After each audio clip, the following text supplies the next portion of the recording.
Hey friends, I'm Daniel Nesbitt, and this is Designing a Sans Serif Typeface.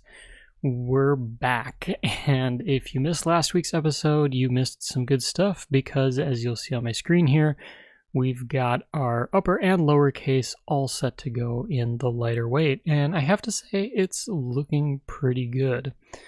Now, one thing I was thinking before I jumped over to the bold weights was that I wanted to take a look at a few of the other things on my screen, namely the numbers and the punctuation. Now, moving forward, I know that I'm going to be including more in these categories. We've got some special considerations for potentially other language support. Obviously, there's a little bit more even in basic Latin than a period, comma, and hyphen. Just one quick look at most keyboards would make you realize that we've got a long ways to go there. But I at least wanted to start focusing on some of this stuff and just kind of figuring out what we can do for a few of these things. So I think to start with this series is I just want to go through and talk a little bit about the numbers. I think that's a pretty good place to start. So I'm just going to jump in right away, and I'm just going to go ahead and use the O as my starting point, because I know what I want to do here is just effectively make a narrower version of the actual O instead. And as you can see, this is some fairly quick work here. One thing that I am going to do that I did actually learn in between the couple episodes here is you'll notice rather than typing in 60, which I have been doing up to this point, I can actually go through and put a letter that I want to use the kerning for in this space instead down here. So as you'll notice, just a moment ago I did O, and so what it'll do is it'll put O here so I know what I'm referring to, and then in parentheses it says 60, and of course it's on both sides because I put it on both sides. The benefit here is that if I go back to the O, and let's just say for argument's sake I bump that out to 80, if I bring it back to here, it gives me a little refresh icon and I can automatically refresh it. There is a way you can go through and do this more broadly across the entire face, but it's great because I can go through and effectively by adjusting one character, I can set this up to reflect that across multiple things. And this is great for things like if you've got, like in the case of the O, things like the Q, the C, the G, the D, where one or both sides has this curved piece to it. You obviously could probably figure out that it's going to be a similar side bearing for each of those. So it's just kind of a great way to kind of speed up your workflow a little bit. So just a quick little tip that I found that I thought was really interesting. So back to where we were though.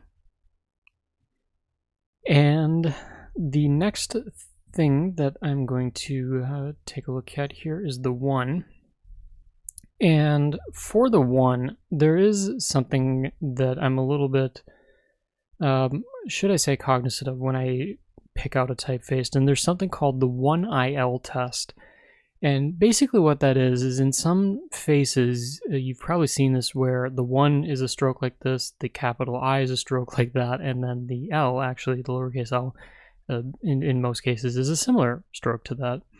And personally, I've never been a fan of that because I like having some separation between those three characters. Now granted, it does depend on the face itself and what's appropriate for it. But one thing I've decided here for this face is that I do want to have some differentiation there. So I am going to use the capital I as my starting point, but I want to go in and just make this a little bit more unique than that because I think we could do a little bit more. So what I'm going to do is I'm just going to go ahead and I am going to use the basically the I is I should back up. The capital I is my thing, but I'm also going to go through and just take a look at the H here, the crossbar. I'm going to use those metrics too. So we're going to have 85 wide and 70 for the horizontal pieces here. And I'm going to continue this. I kind of did that. all over the place today. I did that on the O or on the 0, as you probably picked up already, but I just wanted to at least make note of that as I was going here. So we're just going to keep it simple that way. But what I'm going to do is I'm just going to go through and effectively just create some pieces here, just to give this a little bit something else. We'll see what we can do. So kind of what I'm thinking actually is I'm just going to make some sort of simple shape like that. We'll go with that for now. And for the 1, just to stick and be consistent with what we've been doing, I'm going to go ahead and do that. So as you can see, I mean, here's a quick 1IL test, but it's very obvious at a glance. These all definitely look different from each other. And actually, while I'm at it, now just because I'm curious more than anything, I'd like to see how this looks if I add a little bit more to it and see where this takes us.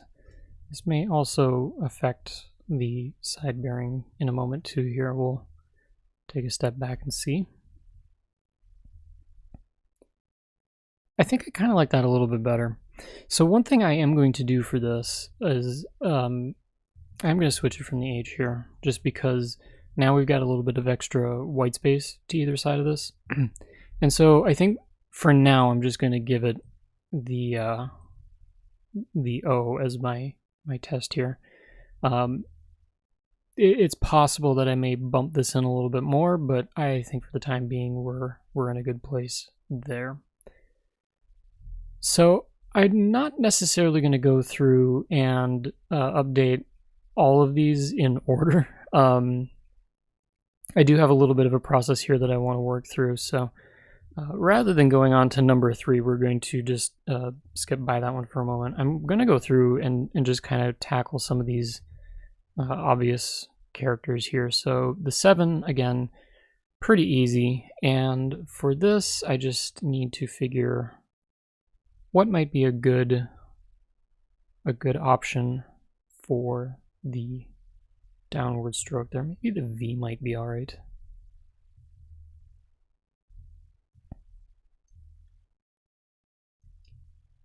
I think that could kind of work.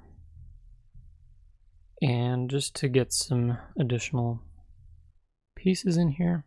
So I think what I'm going to do for this is I'm going to leave this so that it has a nice 90-degree corner up here at the top.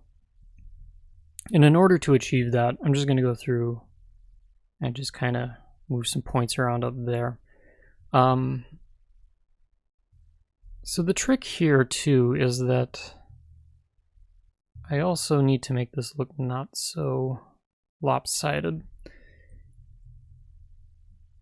And I'm thinking something like that. Now, one thing that I'm also looking at here as I'm doing that is I'm also losing a bit of my width here because I am effectively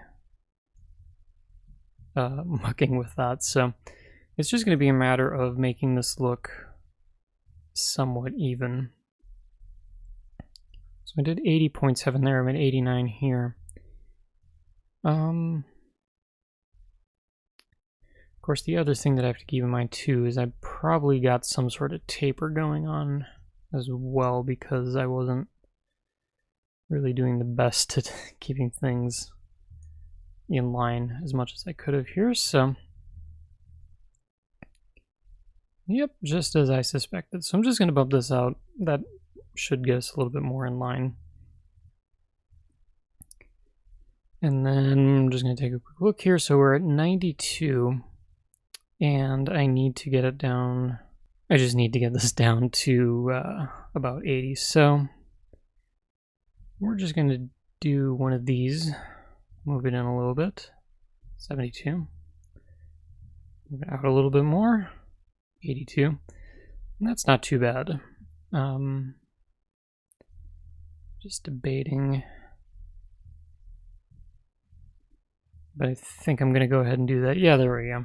So that actually gets us a bit closer to this weight here. And I think I'm pretty happy with that. It may be a little bit on the thin side, but rather than deal with that now, I'm going to give that a moment. We'll come back to that and determine if that's the case or not. So next up on the list, I'm going to jump into the 4. And for the 4, we're going to go ahead and use elements from the H here. And really at this point, it's just a matter of pushing some stuff around here. To kind of maybe give this a little bit of relationship to everything else going on, I'm going to use the crossbars, excuse me, the crossbar of the A to align the bottom stroke here. I think that's going to be a good idea. And actually, well, debating here. Let's take this. I'm trying to think. My train of thought here is if I want to go the width of the H or if I want to make this a little bit narrower. And as I see this line up, I'm thinking narrower might be the better option here. So since we already were using the A, I'm going to go ahead and just riff off of that, and we'll see where this takes us. So something like that. I like where this falls here, because there is the overshoot thing going on a little bit there that I'm gonna let that ride. We're gonna push this out. Looks like I'm all lined up there. And yeah, we're not being super scientific here. That's fine. But I think that might get me to a place where I'm happy. So then next, we'll just get some points lined up here real quick. And my goal here is not to make this open at the top. I do want to have it closed like I'm doing here. So we're just going to go through and see how all of that comes together. And really not too bad. Yeah, I suspected there'd be a little bit of taper there. We'll see if we can kind of minimize that a little bit.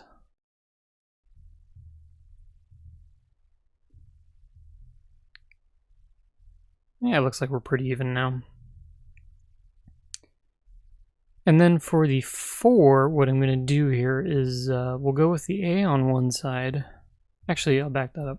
We'll go with the O on one side. We'll go with the, sorry, not the A, the H on the other. And my thought here is we've got more of the vertical side here versus the that tapered portion there. So we'll go with that.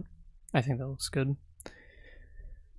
And with that pretty much takes care, aside from the 0, the numbers that have curves to them. So now we're going to kind of split this up a little bit. So obviously the 8, we've got a couple different circles there. Obviously they're getting kind of squashed down and what have you. That's going to relate well to the 3. Obviously the 9 and the 6 will pair well together.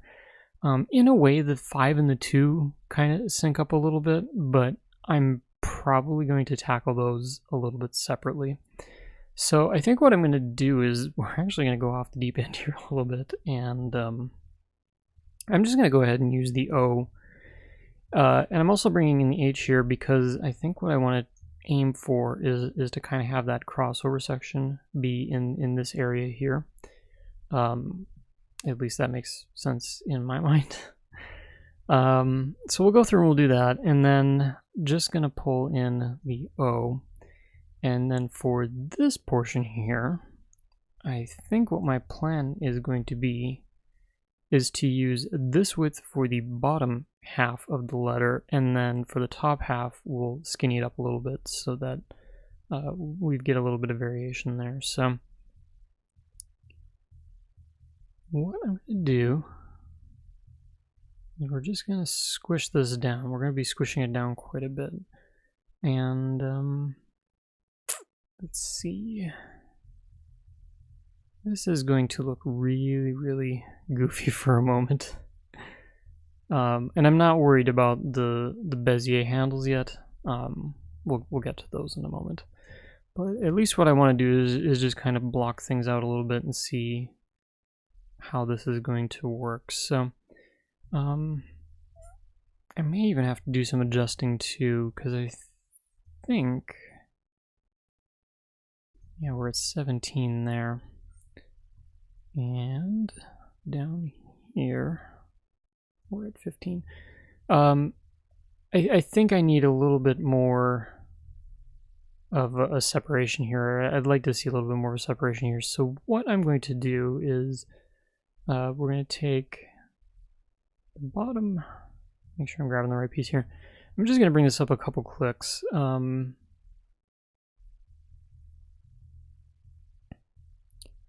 We'll maybe try something like that. Bring that up a little bit more. And then can move that. But then we'll take this centerpiece here. So now I get a little bit more of that separation. Actually, the S would be another good example as well. It actually kind of works out nice because you see the open space up here seems to mimic that pretty well. The lower space down here seems to do the same there as well. I'm actually going to go ahead and keep that S open as well, because it's possible I could reference off that a little bit. And the other thing that I'm going to do here is make sure I get all my correct points.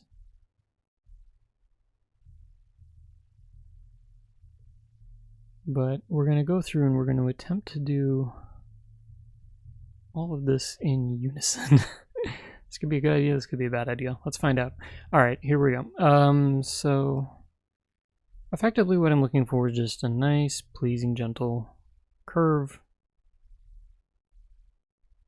And we'll see where that lines us up.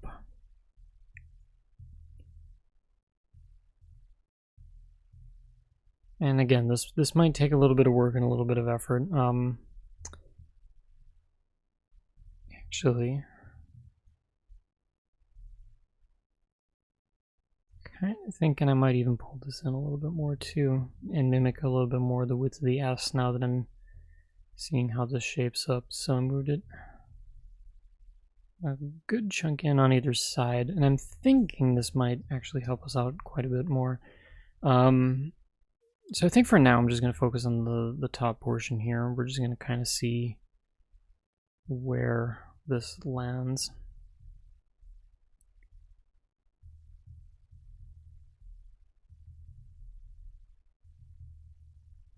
But yeah, as you can see, I mean, it's starting to take shape a little bit.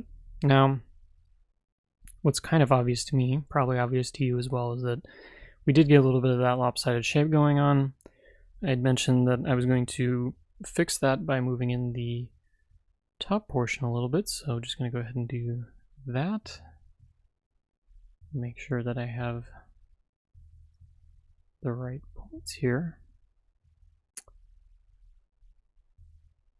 Let's see, so that's one, that's two. Okay, I see what's going on here. So bump you in, bump you in. I think those two were okay. I'm actually probably going to make that even more round. I kind of like that tapered shape going on there.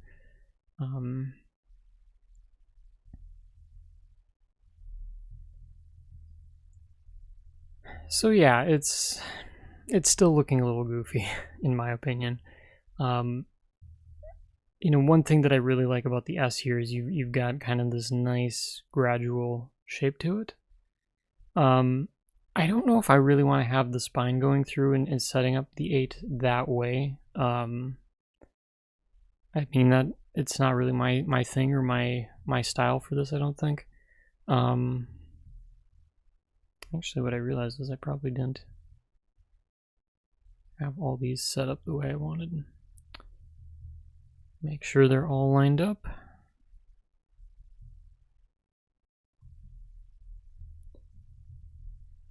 I'm just going to do a quick check here.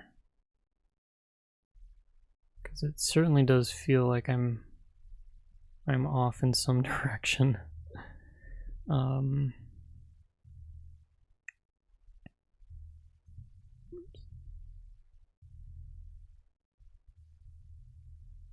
then make sure I'm grabbing the right piece here. There we go.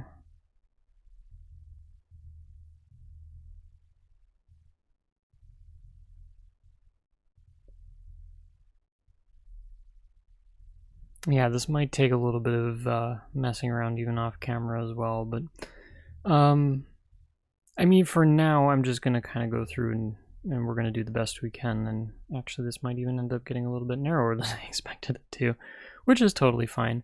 But I mean, yeah, even looking at that here, like just kind of bumping in these sides just a little bit more, making that a little bit more narrower. That's actually shaping up a little bit better. And kind of aiming more for what I was hoping for. So I'm just going to go through, hit the refresh on those side bearings. I mean, it's definitely, there's a bit more work that needs to be done there, but I think for now that's going to be okay. So the last thing I'm going to do for this episode is I'm going to grab the 8, and like I said, I wanted to use this as my base for the 3. Now for the 3, I'm kind of thinking that I would probably get rid of a few points here. As I make sure I get all my shortcuts correct. And I'm actually going to bump this down just a tad too. And actually, that's a good reminder while I'm at it that I had that extra piece there too. So, we're just going to do this, correct all path directions. I'm just going to jump back over here. Looks like everything's right, but we'll make sure we're all good on those fronts. So, back to what I was doing. So I think the easiest way to handle this for now is I'm just going to go through and I'm going to cut those pieces out, and I'm going to cut those pieces out. So we got a little bit, actually back up here real quick, because it looks like I got a little bit too much on that top part there. So try some more time. There we go.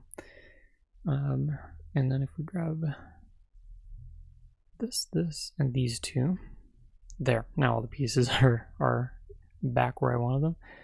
And so effectively what we're going to make here is, actually I'm gonna back off just a tad so I can do this. I'm just gonna go through and close each of these shapes, and effectively, there we go. Effectively we'll have our 3 here, and I don't think we'll be too far off of something pretty decent. So we'll go ahead and just go and correct all my path directions there so everything lines up.